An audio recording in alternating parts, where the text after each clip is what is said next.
Hello there, and hope you're having a great day and a good spring afternoon. I wanted to touch base really quickly.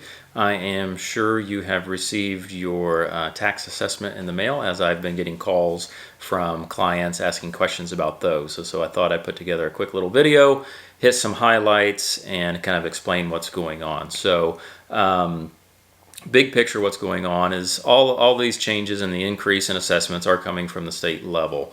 So they make laws up there. They make parameters on how we handle taxes and at what rates, and assessment procedures and things like that.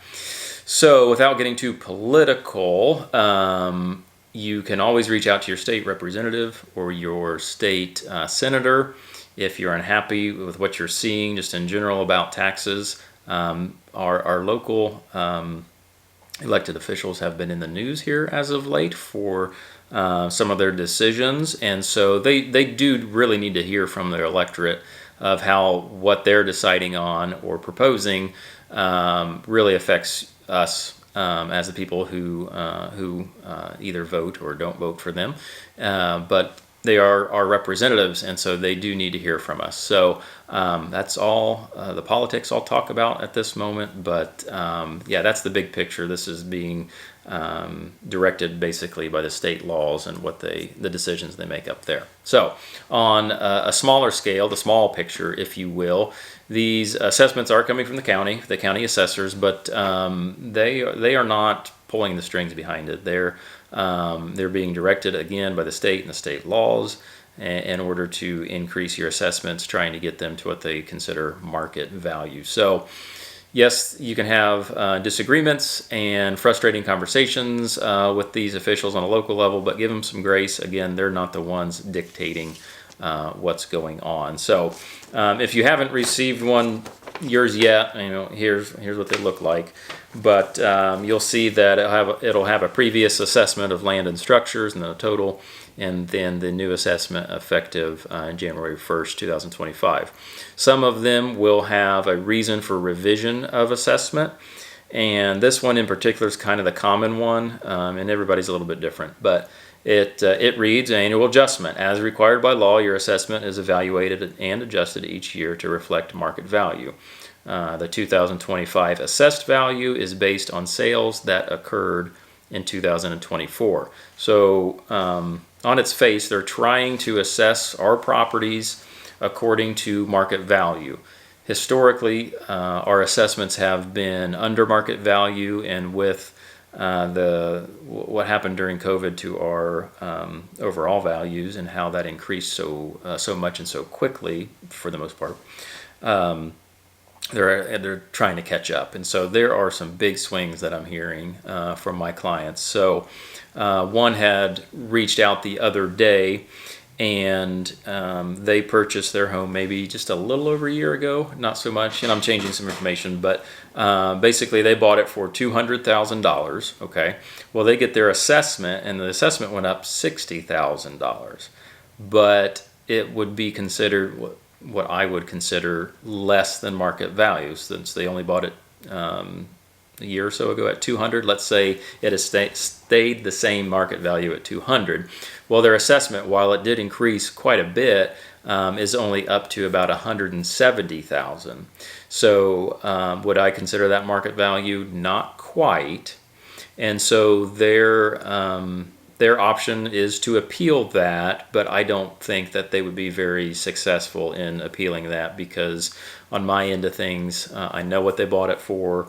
I know what kind of comparable properties to that property are going for, and it's not under 200,000. And so I don't think they would have a very good chance of getting that reduced.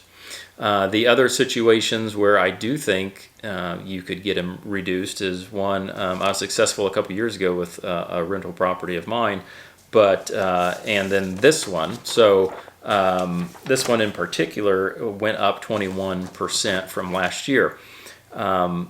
Thing is, I bought it about a year ago, and not only did I buy it at a certain level, I actually got an appraisal, I think about 3 months ago on it or so, and it is well under what they think it is or should be assessed at.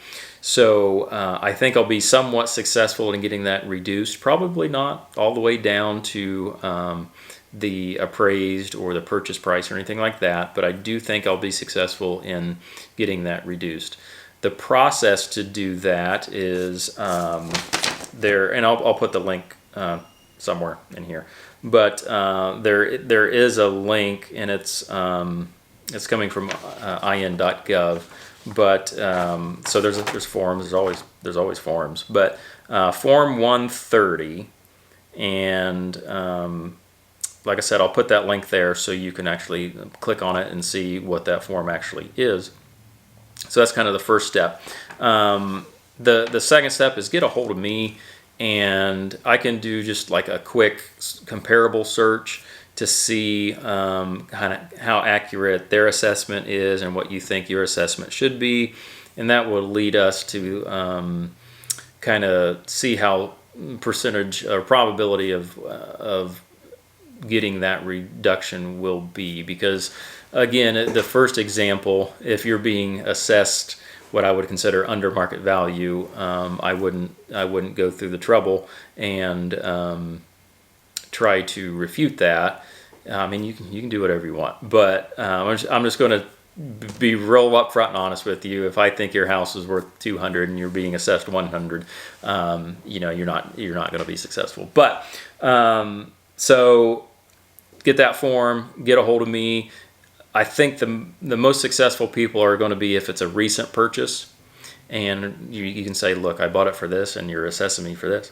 Or if you have a recent appraisal, and that could be either from when you purchased it, or maybe you refinanced it, or you pulled some money out of it for like a HELOC or something. Those will go a long way with the assessor.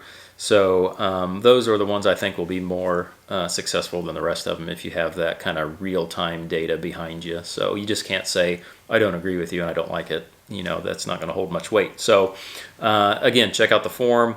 Call me. I'll be happy to look into things on my end of on my end of things as far as comparable sales, what I've been seeing in your specific market, and how to compare your home to the assessed value. So that's basically it. I just hit the highlights, and there's more info in there, but I do appreciate you sticking around for probably about 8 minutes here. But yeah, any questions, feel free to reach out. I will help you as best I can, and I look forward to hearing from anybody that has those questions. So thank you.